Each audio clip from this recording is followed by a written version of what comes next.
Bismillah ar-Rahman ar-Rahim. Alhamdulillah Rabbil Alameen. Wa afdalu salati wa atammu taslim ala Sayyidina Rasulillah wa ala alihi wa sahbihi wa sallam ajma'in. Okay, so let's start with verse number 23, which is where we're scheduled to start from today. Surah Ibrahim, verse 23, blissfully blessed. Ba'da billahi minash shaitanir wa and udkhila, entered into, yani made to enter. Alladhina, those, amanu, believed, wa and amilu, performed, as-salihat, the good deeds or righteous actions, jannatin, gardens, not one garden but multiple gardens, tajri, flow, min, from, tahtiha, taht, under, ha, referring to gardens, because I'll give you a really cool Arabic grammar point. We refer to, it's called غير عقل, جمع غير عقل. So whenever there's something in the plural which is not human, the pronoun for that is the feminine. That makes no sense for those of you that don't know the rule already. So, for example, the word jannat means gardens. It's plural. It is not human. So when I'm going to refer to it, if I were talking about, in English, the gardens of paradise, the next sentence where I would refer to the gardens of paradise, I would use the pronoun they are beautiful, they are green, they are wide, they are prepared for the righteous, right? But in Arabic, we don't use the same pronoun that we would use in English to refer to something like gardens. In Arabic, we have a rule that when something is in the plural and it's not human, like gardens, jannat means gardens.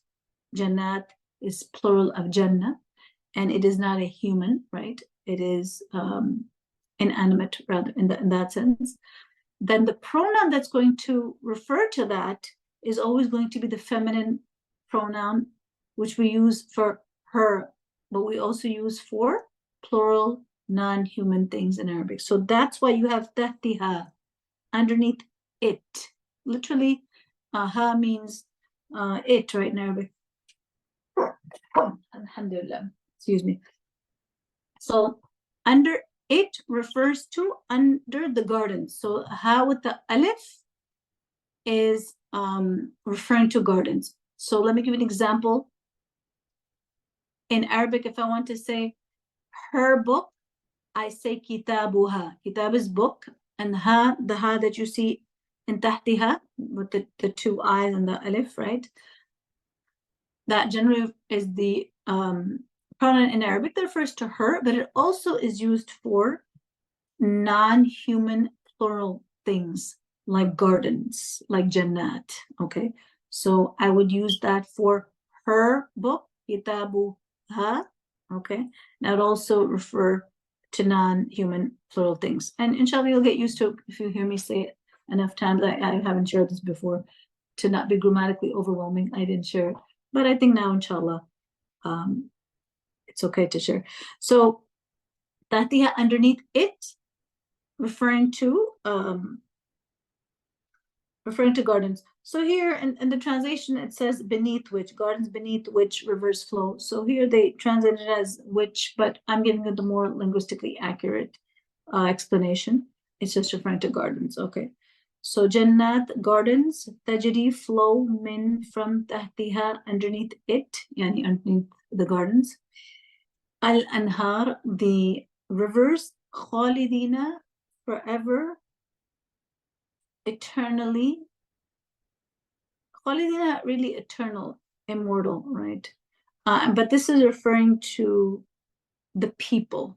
Okay, so it's not referring to the gardens being eternal, which of course they are, but I'm just linguistically trying to be accurate. It's referring to those people who believed and did good deeds. They will be khalidina, they will be immortal, fiha, in it. Now someone type in the chat, what is this pronoun ha of fiha referring to? What previous word in the verse is the pronoun ha in the word fiha referring to? Jannat, mashallah, very good, Lori, sister Lori. Okay, great. She's doing the reflection next week, inshallah. Very good, Lori. Yes, exactly. So, alhamdulillah, you guys get the hang of it, right? Get the idea.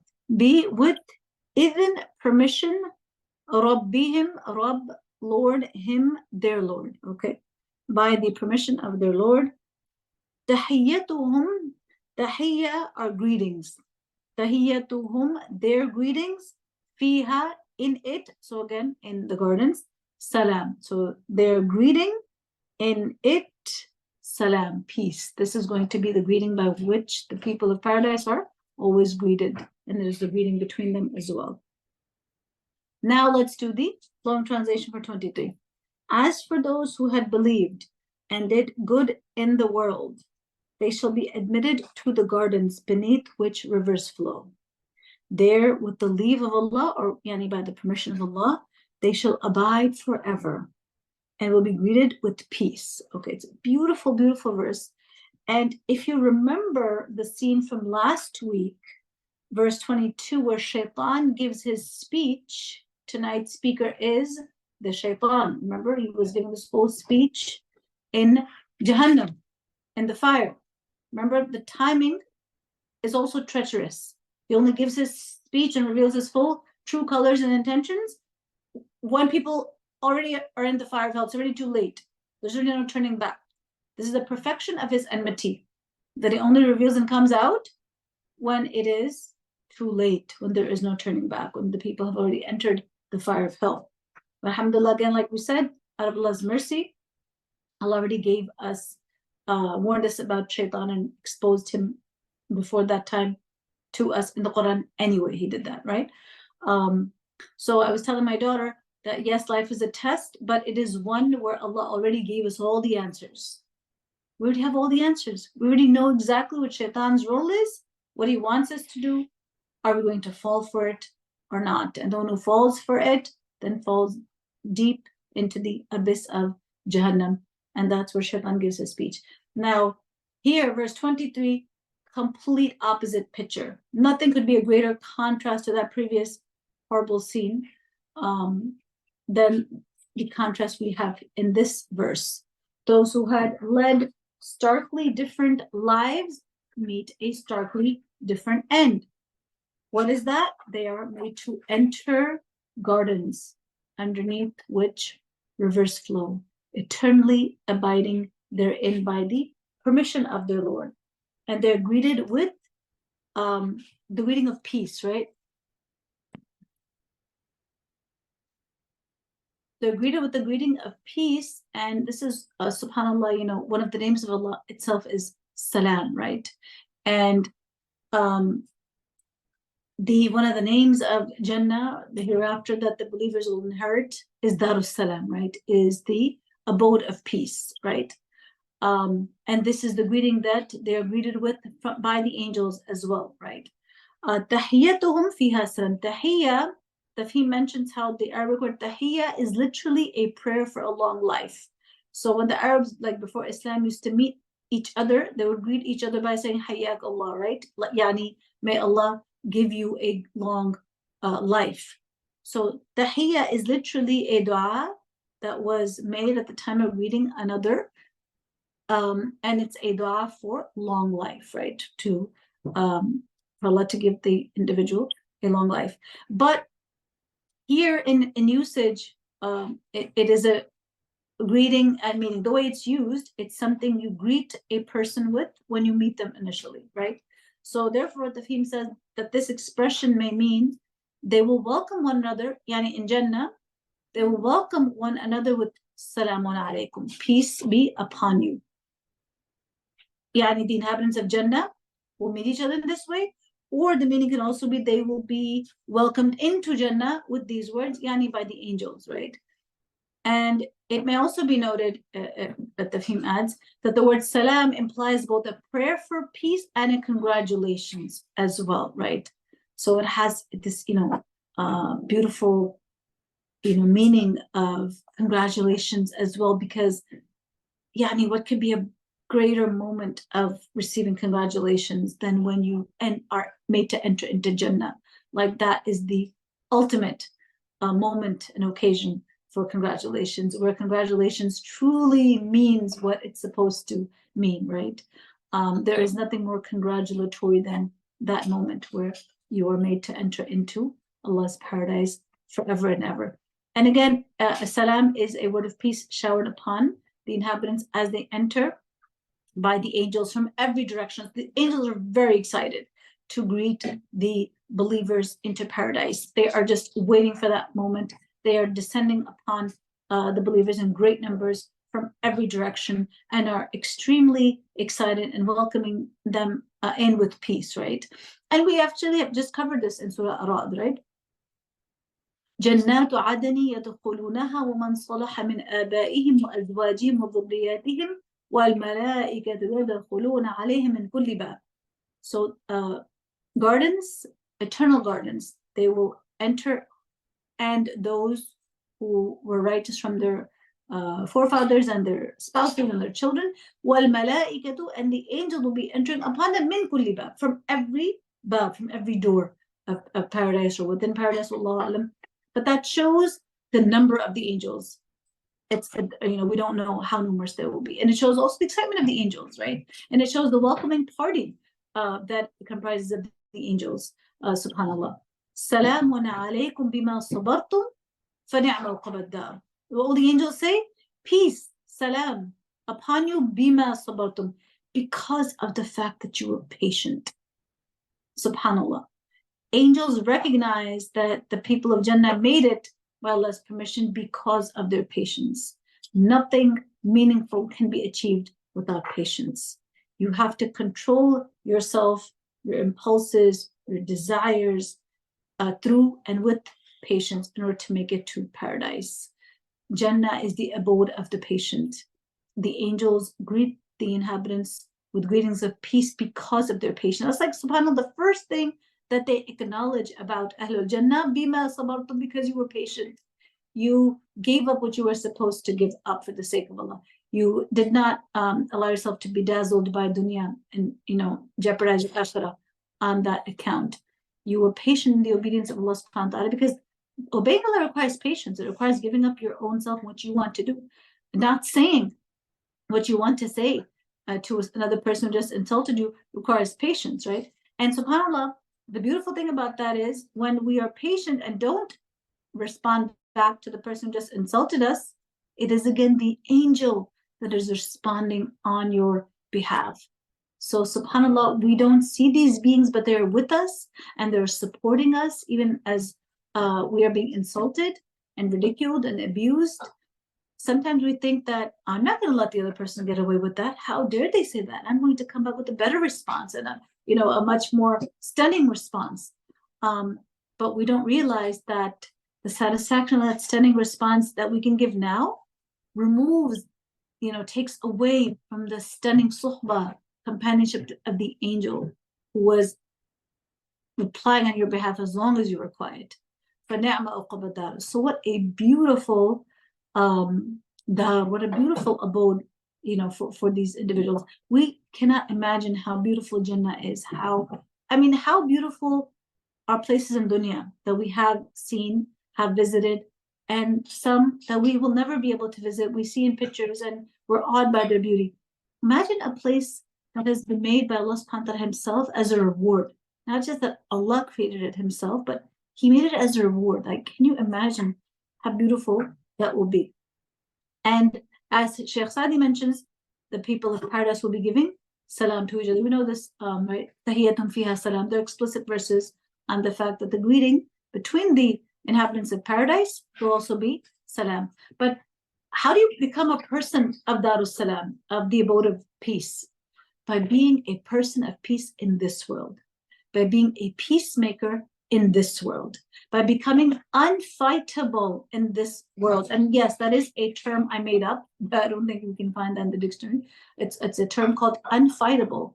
To become so connected to Allah subhanahu wa ta'ala and your home and the hereafter that even if someone wants to fight with you, they can't succeed in fighting against you. And we just learned this from Ramadan. We are graduates of Ramadan, inshallah. What is the training in Ramadan? Someone tries to be aggressive. Innani sa'im, I am fasting.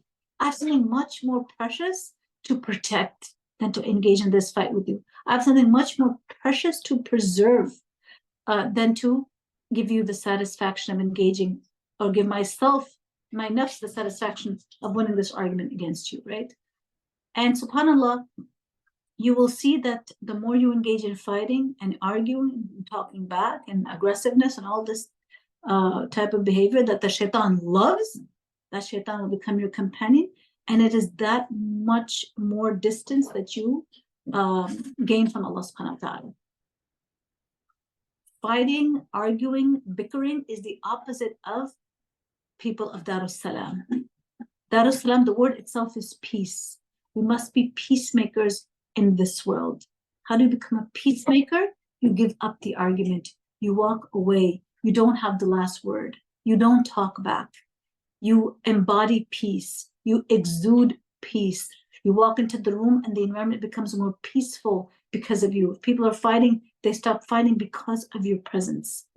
If you exude peace, inshallah, then we can hope to embody those traits of the inhabitants of Darus Salam, inshallah. And there will also be beautiful speech among the people of paradise, of course, as we can only imagine, right? So again, we should embody that here. We should be people who give salams. And again, this is one of the qualities of Ahl Jannah.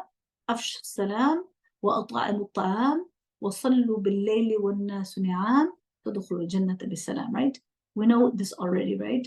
To afshu salam, to spread greetings of peace, and to feed people, and to pray at night when others are asleep, and you will enter Jannah with peace and in peace. And what can be more of a culmination to this entire, talk about peace and salam, other than what we know from Surah Yasin, verse 58, Salamun qawlam min Rabbir Rahim.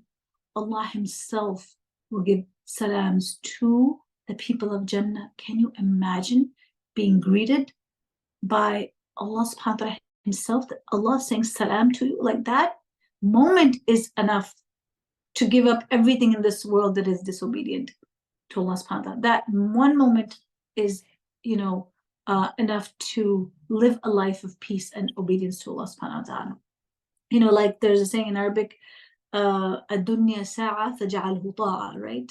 That dunya, this world, your residence or your stay, your ajal, your time period in this world is sa'a. It's like an hour. It's so short, it's like an hour. Faj'alhu ta'a. So make it ta'a, make it obedience. Make it an hour of obedience. Make it an hour that you will be happy to read about on Yawm al-Qiyamah. You will be among those who say, اقرأوا كتابي, I'm forgetting the verse, اقرأوا كتابي, right? That come, read my book. Make it an hour you will be happy to read about on the Day of Judgment in your conduct book. Don't make it an hour of regret, an hour of embarrassment, an hour of wasted time, an hour of fighting and bickering and aggression. Make it an hour that you're going to want to read about. This life, this conduct book, we are the authors. That's why we're not allowed to blame anyone but ourselves. This is a shaitani tactic, or not tactic, tendency, right? To blame other people for where you are. To blame other people for your deficiencies. What does shaitan say to Allah Himself? فَبِمَا أَغْوَيْتَنِي, because you have made me go astray. Anytime we have a temptation to blame someone else for something bad that is happening to us, some bad quality in us, something we are going through, any problem, okay? To try to blame, to offset the blame, is a guaranteed way to never improve. It is a way to stay shaitani and to never become angelic, to never experience our angelic potential. So the previous verse we saw was a verse of blame, right? Where the people of Jahannam wanted to blame shaitan. He's like, get out of here. You cannot blame me. I only invited you. You were the one who responded to my call. I had no power over you. But I just called you and you responded to my call. So that previous verse is a verse of mutual blame, but shaitan has nothing of it. He's like, no way, you can't blame me. It is a verse that embodies the wretchedness of Ahlul Jannah. It's a verse of punishment and doom and deafening screams. And contrast this, verse 23 is a whole other world. It truly is another world, right?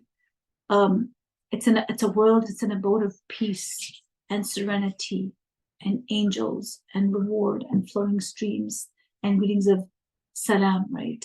So one place you have the deafening screams, the other place you have flowing streams. Where do we want to go? And if we're serious about the destination we want, how much does that reflect in our daily life, especially the way we treat other people? Because Allah may forgive the shortcomings and deficiencies in His rights, but He will not forgive the rights that we fell short in when it came to other people, the insults, the neglect, the aggression against others, the abuse against others. That He will not forgive until that person forgives you. So this is something we cannot be too careful about, how we treat others around us, right? One is the abode of the worst of creation and shaitan. The other is the abode of the most righteous of creation and Ar-Rahman. Where do we want to go? Do you want to be with a place where shaitan is? Can you imagine? I mean, having a bad neighbor is bad enough. And you can't wait for them to move or for you to move. I know someone currently, they're moving this weekend. And one of the best things, the things we're happiest about for them is that they're finally able to move away from the horrible neighbor they had to endure for years. It's bad enough having a bad neighbor. Imagine an eternity occupying the same residence as shaitan himself. Again, when we think and ponder over the verse of the Quran, our choices become starkly clear to us, right? And the other is, subhanallah, Ar-Rahman and His Arsh, His throne. You know, the roof of Al-Firdaus is the Arsh of Allah subhanahu wa ta'ala. Can you imagine? Can you imagine the closeness? Tell me what sin, type in the chat right now, what sin, what desire, what fight, what argument, what habit, what pleasure is worth jeopardizing being in a place where your roof is the Arsh of Ar-Rahman, the throne of the righteous, the Ar-Rahman himself. It's a clear, it's very clear. So again, yes, life is a test, but like I've been saying, from the shaitan's speech, we learn it's a test. Allah has already given us all the answers. We have all the right answers in the guidance of the Quran. And this is what we celebrate on Eid. It was very hard to celebrate this Eid because of Gaza, because of Palestine. Our hearts, are so sorrowful that it was very hard to come to terms with how do we celebrate Eid. But subhanAllah, the answer is in the Quran. وَلِتُكَبِّرُوا اللَّهَ عَلَى مَا هَدَاكُمْ. As one of the brothers pointed out, as some of us were struggling with this question, he said what we're celebrating is the guidance of Allah subhanahu wa ta'ala. تُكَبِّرُوا اللَّهَ عَلَى مَا هَدَاكُمْ. The verses that end about Siyam mean so that you may do the takbirat. You know how we do the takbirat of Eid, Allahu Akbar, Allahu Akbar, which mark the Eid celebrations. Those takbirat, Allah says, لِتُكَبِّرُوا اللَّهَ عَلَى what? For what? عَلَى مَا هَدَاكُمْ. Over the fact that He has guided you. There is nothing worth celebrating the way we should celebrate guidance. And that's what we celebrate on Eid, the revelation of the Quran in the month of Ramadan. It culminates by celebrating and glorifying and praising Allah subhanahu wa ta'ala, celebrating the fact that He has guided us with the revelation in the Quran. Those are the right answers. What do I mean? This life is a test where we have all the answers. All the answers are in the Quran. The Sirat al-Mustaqim is outlined in the Quran. Do what the Quran says. Don't do what it says to not do. You have the answers. You have your life path, your life map. That's why we should be reading the translation of the Quran after Ramadan. We need to stay with the Quran because Ramadan is not 12 months. It's only 11 months. It's only 1 month. 11 months, what do? You have to stay with the Quran. Keep reading the translation of the Quran. Keep getting your guidance. And this is why I want to encourage the reflecting. You begin. The Quran starts speaking to you directly. And you will feel that, but only when you do that tadabbur, only when you do that active interaction with its verses. And we have all the wrong answers exposed through the speech of shaitan, right? If you look at the speech of shaitan, what are the wrong answers? Okay, well, let's quickly do this since we're on it, right? Wrong answers, first of all, trusting shaitan, right? Well, what does he do? He doesn't expose himself till the very end, so he can't be trusted, right? Well, Allah already told us that's what he's going to do. Okay, next thing, his promises are false. Okay, so that's so it's a wrong answer, it's a wrong approach to follow someone whose promises are false, to believe in the promise of one whose promise you already know is false. Whatever he's saying, he's not going to give you. Whenever you want to give sadaqah, he threatens you with poverty. But wait, Allah just told us here that promise of poverty is false because it's shaitan's promise. Okay, khalas, that should take care of that, right? The sultan, to think that shaitan has power, he has no power. He's khannas, right? He's the one that whispers and withdraws. Withdraws when Allah's name is mentioned. There's no power if you withdraw by just mentioning the name of Allah and you have to withdraw. That means you have no power, you have no authority. And again, it's exposed here. And then he's not going to take a moment of blame. Okay? So wrong approach to rely on someone, believe the false promise of someone who is going to be the first to walk out on you in the next life. Actually, you can't walk out, everyone will be stuck together in Jahannam, but he's going to add the extra sting, the extra grief of saying, فَلَا تَلُومُونِي وَلُومُوا أَنفُسَكُمْ. The extra grief will be added when he says, don't blame me and blame your own selves. I can't rescue you, you cannot rescue me. I'm free, I'm absolved of how you, so foolish that you made me someone to be obeyed along with Allah subhanahu wa ta'ala. You committed shirk by equating me in obedience to Allah. For the zalimina, there's of course there's a painful punishment. Subhanallah, one amazing thing you extract from the Quran is no one in Jahannam will say this punishment is unjust. None of the people, even the nations that were destroyed in this dunya. If you remember, I believe it was Surah Al-An'am in the beginning, first page, right? فما كان دعواهم إذا جاءهم بأسنا إلا بأسنا إلا أن قالوا إنا كنا ظالمين, right? That they will say,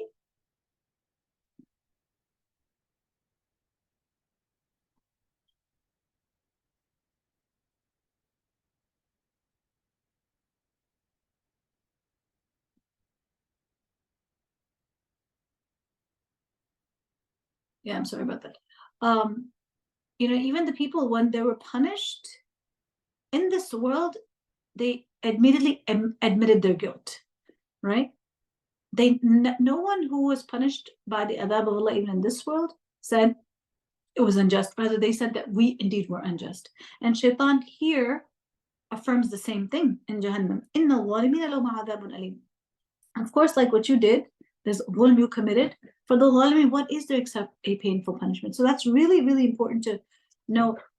Even though Jahannam is severe and it is an intense, a horrible punishment, but no one will feel that it was unjust. You even have the testimony of shaitan, who himself sees it as a befitting punishment. The adhabun alim, the painful punishment, he says, of course, that's what was going to happen to the zalimin.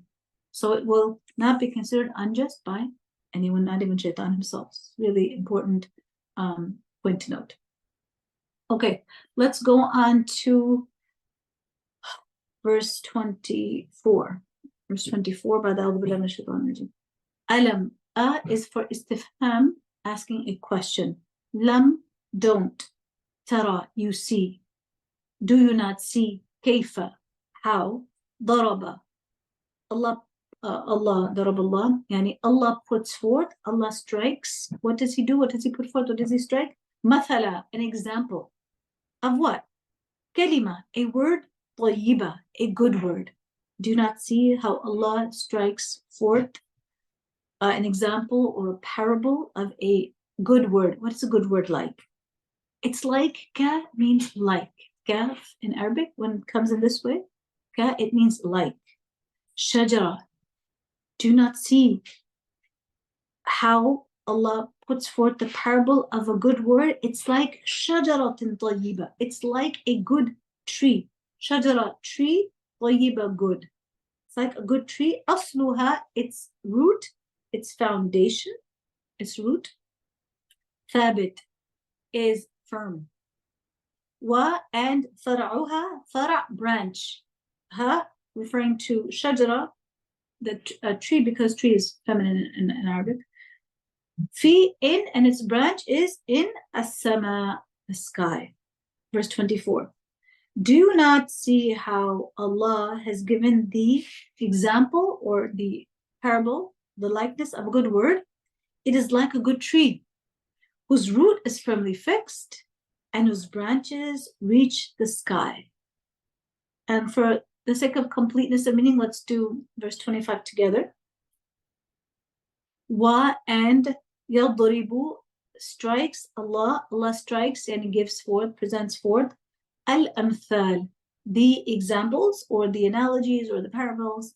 Linnas, lam, for annas, the people, linnasi, for the people, la'allahum, so that they, yatadhakkarun, so that they may take heed, they may remember, they may take, admonition. Okay, so let's do 25 as well. Ever yielding its fruit in every season with the belief of its Lord. Allah gives examples for mankind that they may take heed. So let's start verse 24 to 25. Let me just give the translation for them. Do you not see how Allah has given the example or the parable of a good word? It is like a good tree whose root is firmly fixed and whose branches reach the sky, ever yielding its fruit in every season with the leave of its Lord. Allah gives examples for mankind that they may take heed. Yielding its fruit in every season with the permission, by the permission of its Lord, Allah gives examples for mankind that they may take heed. Okay, now if you look at Ibn Kathir, it mentions the statement of Ali bin Abi Talha radiallahu anhuma, that Ibn Abbas said about this verse, مثلا كلمة طيبة, the example of a good word. This good word refers to La ilaha illallah, the Shahada, and has the right to be worshipped except Allah. And the goodly tree, Shajaratun Tayyiba, refers to the believer, him or herself, right? And that Asluha Thabit, its root is firmly fixed, indicates that La ilaha illallah is firm in the believer's heart, and its branches reach to the sky, with which the believer's works are ascended to heaven. So it's a beautiful explanation. And you have other Mufassirin scholars who also said made similar statements, that this parable of the good word being like that good tree, that this parable describes the believer's deeds and good statements and good actions. And the believer is just like the beneficial date tree, always having good actions, ascending at all times, by day and by night. If the believer falls short in one area, she strives to make it up with another area. If the believer commits a mistake, even something haram, then they are keen to make up for that by following it up with something good. If they were negligent in the night, they try to make up for that through the deeds of the day. If they were committed something evil in the day, then they try to make up for that as soon as they can. You're probably familiar with the famous report from Bukhari that Abdullah bin Umar said that we were with the Messenger of Allah sallallahu alaihi wasallam when he asked, أخبروني عن شجرة تشبه أو كالرجل المسلم لا يتحاث ولا. Well, let me just do the English. Tell me about a tree that resembles the Muslim, the leaves of which do not fall in the summer or winter, and gives its fruits at all times by the leave of its Lord. Ibn Umar said, I thought of the date palm tree, but felt shy to answer when I saw Abu Bakr and Umar and did not talk. So here you have a gathering with the Rasul asking, tell me which tree resembles the Muslim, which tree is like a Muslim, the leaves of which do not fall in the summer or winter, gives its fruit all the time by the permission of its Lord. And Ibn Umar, the son of Umar, was in that gathering, and he thought the answer was the date palm tree, but he was too embarrassed to state the answer because his seniors were in the audience. Abu Bakr radiallahu anhu, Umar radiallahu anhu, they were also in the gathering, and so he didn't say anything. And then the Rasul gave the answer himself. He said, "Here nakhla, it's the date palm tree." So Ibn Umar says, when we left, I told my dad, my father, by Allah, I thought that it was the date tree. And he said, "Why didn't you speak then?" And I said, "I saw you were silent, and I felt shy to say anything." Umar said, "Had you said it, it would have been more precious to me than like basically the whole world and everything that's in it." And you would think, why would he say that giving the answer would have been more precious to me than the whole world, or something to that effect. You know how when you have a gathering of scholars and a scholar asks a question, your son or daughter are sitting there and they know the answer and they don't say it right, and so later on, what would have made you more proud as a parent than your young child knowing the answer to something that others did not respond to? So that's something that makes a parent very proud. And imagine when that majlis is that of the Rasul sallallahu alaihi wasallam. So it would have been more dear to Umar that his son had given the right answer publicly. But anyhow, so one interpretation is of the nakhla, that the date palm tree is the tree that resembles the Muslim. Okay, so if that tree resembles the Muslim, then Shajar al-Tayyiba refers to the believer, and that's the tafsir that Ibn Abbas gives. So it appears to be based on this narration, since the Rasulullah said that it is the date palm tree that is like the Muslim, is like the believer. Then you have other reports as well. Also, Ibn Abbas, he also says that Shajar al-Tayyiba, the good tree, it's a tree in paradise, and Allah mentions here in this verse, right, that it gives its fruit all the time. And it is said that it means by day and night. The believer is like a tree that always bears fruit regardless of the season, regardless of it being summer or winter, regardless of it being a time of difficulty, time of test and trial, or a time of ease and prosperity. By night and by day, the believer is constantly engaged in good deeds. And this is the believer which we should all seek to be, because it is this believer whose good deeds are ascending to heaven by day and by night, and this only by the tawfiq of Allah subhanahu wa ta'ala. No one can be like this tree that never sheds its leaves. It is constantly bearing fruit of salihat, of good deeds that are ascending. It's such a beautiful parable, right? Asluha thabit, its root, it's firmly grounded, right? Because of their iman. The roots are firmly grounded, and then they're able to produce good deeds that are ascending to the heavens, which is why its branches are in the sky. Like, wouldn't we want to be this way? We are firmly entrenched in our iman in such a way that we are constantly bearing the fruit of good deeds, which are like our branches reaching up into the heavens to the point that we become known in the heavens, right? Subhanallah. This is only by the tawfiq of their Lord, bi'idni rabbiha, right? By the permission of its Lord, this is possible.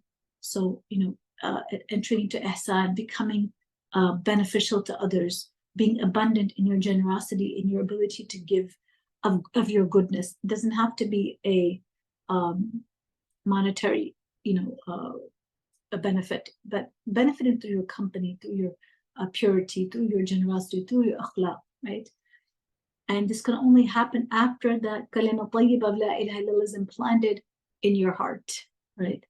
And therefore you become this tree that gives off all these beautiful fruits. And I do want to get into the other manifestations of this kalima tayyibah, other manifestations of la ilaha illallah, that we're going to cover next time, inshallah, after Sister Lori's reflection. So with that, we'll stop here. We are not done with verses 24 to 25, but we'll continue these next Wednesday, inshallah. By the way, today's the 15th of Shawwal. You still have half the month. If you need to make up your 6 days of Shawwal, go for it. Alhamdulillah, it's a beautiful schedule. It reminds you of Ramadan. And we're, freshly trained from Ramadan. Shaitan will make it seem hard. But if you start and you do it and you take the leap, Allah will make it easy. And it will distance us from the fire of hell, inshallah. So go for it. Do your 6 days if you haven't done them yet, and encourage others to do the same. Subhanaka wa bihamdika la ilaha illa anta nastaghfiruka wa natubu ilayk. Assalamu alaikum wa rahmatullahi ta'ala wa barakatuh.